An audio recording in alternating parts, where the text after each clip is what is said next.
TBBT's Stuart spinoff is bringing back original characters in the most meta way possible. Few things in modern sitcom history are as surprising as the announcement of Stuart fails to save the universe. The unexpected spinoff of The Big Bang Theory centered on the Pasadena comic store owner himself, Stuart Bloom. Fans initially wondered how a character known for his quiet awkwardness and chronic misfortune could anchor an entire series. But the early premise reveals something bold, refreshing, and above all, meta. The show is set to bring back original TBBT characters in a way that breaks the sitcom mold while honoring the legacy of the original show. Instead of opting for conventional cameos, like Penny dropping by for emotional support or Howard calling from home, the spin-off uses the very world of comics, fandom, and storytelling to resurrect the TBBT ensemble in the most self-referential way possible. The result is a show that doesn't just continue the TBBT universe, it playfully comments on it. A spin-off that knows it's a spin-off. The premise begins with Stuart trying to relaunch his comic book store after years of financial struggles, customer droughts, and one too many villain-themed Halloween nights gone wrong. In the pilot, when Stuart opens a mysterious box of vintage comic books he accidentally purchased at auction, he discovers a rare series titled The Quantum Quartet. The catch? The superhero team's personalities mirror Leonard, Sheldon, Howard, and Raj to an uncanny degree. These aren't just parodies or playful references. Each issue features exaggerated versions of the beloved characters, written as though someone had observed the original TBBT gang from afar and turned them into comic book archetypes. The leader plagued by anxiety, but with a heart of gold. The logic-obsessed genius whose cape is lined with bylaws. The engineer who moonlights as a gadget-wielding rogue. The gentle alien prince obsessed with Earth's romantic customs. It's all there. Fans know exactly who they map onto.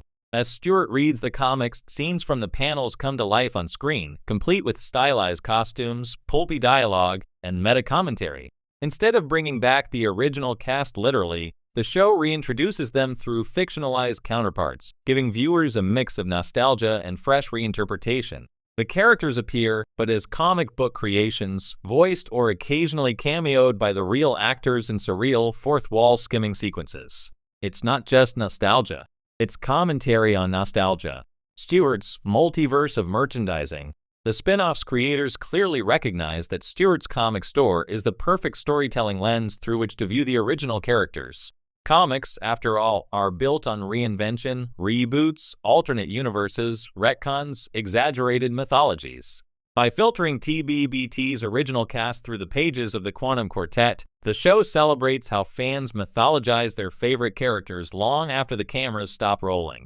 In one episode, Stuart discovers a special issue crossover titled The Blonde Bombshell, featuring a charismatic heroine whose confidence, chaotic charm, and ability to diplomatically defeat villains feels unmistakably like Penny. Stuart becomes convinced the comic was inspired by her, even though the meta joke is that in universe, she shouldn't be famous enough to inspire anything. Yet, Penny's essence echoes through the pages anyway, because the show knows the viewer will immediately recognize the affectionate tribute. Leonard, Sheldon, Howard, Raj, Penny, Amy, and Bernadette each gets their own exaggerated comic alter ego, rendered in ways that wink at longtime fans without undermining the character's legacy. Rather than staging conventional reunions, the Stuart spin-off makes them mythic. Instead of visiting Stuart in person, they appear as ideas, stories, cultural imprints living inside fictional comic universes. It's the most meta revival imaginable. Meta cameos without breaking canon. Here's where the show becomes brilliantly self-aware. While none of the original gang has officially returned to Pasadena, the actors still appear in delightfully unpredictable ways. One episode might feature Kaylee Cuoco voicing Penny's comic book counterpart, but with hilariously over-the-top superhero tropes. Another episode might include Jim Parsons reading narration for a dramatic origin story of the logic-obsessed mastermind from the Quantum Quartet, subtly poking fun at Sheldon's iconic monologues. Kunal Nayar could cameo as the exaggerated alien prince in a dream sequence after Stuart stays up too late alphabetizing merchandise. These appearances allow the spin-off to use beloved characters without disrupting TBBT canon, maintaining the integrity of the original while indulging in playful reinterpretations. The show isn't pretending these comic book characters are Leonard and Sheldon. It's acknowledging that fans of The Big Bang Theory inevitably see echoes in every version of them. And the spin-off leans into that. turning the audience's nostalgia into part of the narrative. In this way, the series brings the cast back not as their old selves, but as heightened shadows of who they were, filtered through Stuart's imagination, fan culture, and decades of comic book storytelling cliches. Its cameo as commentary. Stuart finally takes center stage, another clever meta layer. The exaggerated portrayals highlight how much of the original show Stuart observed from the sidelines. In TBBT, he often witnessed the core cast's triumphs and dramas without being fully included in their inner circle. Now, the spin-off flips the script. He becomes the protagonist who interprets and reinterprets the legend of the original group.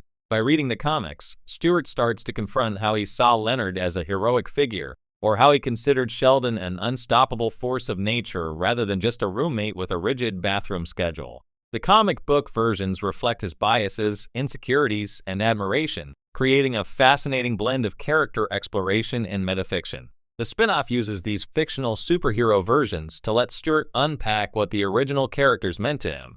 Through the comics, he confronts unresolved feelings of loneliness, of being perpetually second-tier, and of wanting to feel as heroic and valued as the legendary group who once saved the day with equations and debates on whether a Quayman was cool. The result is surprisingly heartfelt. Stuart's personal arc isn't about following or recreating the old cast. It's about understanding his own place in a world shaped by them. The comic universe expands beyond tribute. As the season progresses, the Quantum Quartet storyline develops in parallel with Stuart's real life. What starts as simple nostalgia slowly becomes a fully fleshed-out comic book narrative with stakes, lore, and ongoing arcs, all of which mirror themes in Stuart's journey. For example, a storyline about the superhero team splitting up due to conflicting ideals parallels Stuart struggling to define his own role outside the shadow of the original group. A multiverse crisis in the comic forces Stuart to acknowledge his fear of change, freedom, and unpredictability. A comic villain representing the collector, a person who hoards stories instead of living them, becomes a metaphor for Stuart's tendency to isolate himself behind pop culture. The comics stop being mere tribute and become central to the spin-off storytelling engine. In the process, the exaggerated versions of Leonard, Penny, or Raj evolve into unique characters, blending homage with originality. A love letter to fandom. What makes the Stuart spin-off so special is that it doesn't just bring back the original TBBT characters for nostalgia-driven TV moments. It brings them back through the lens of fandom, the thing that the original gang loved most.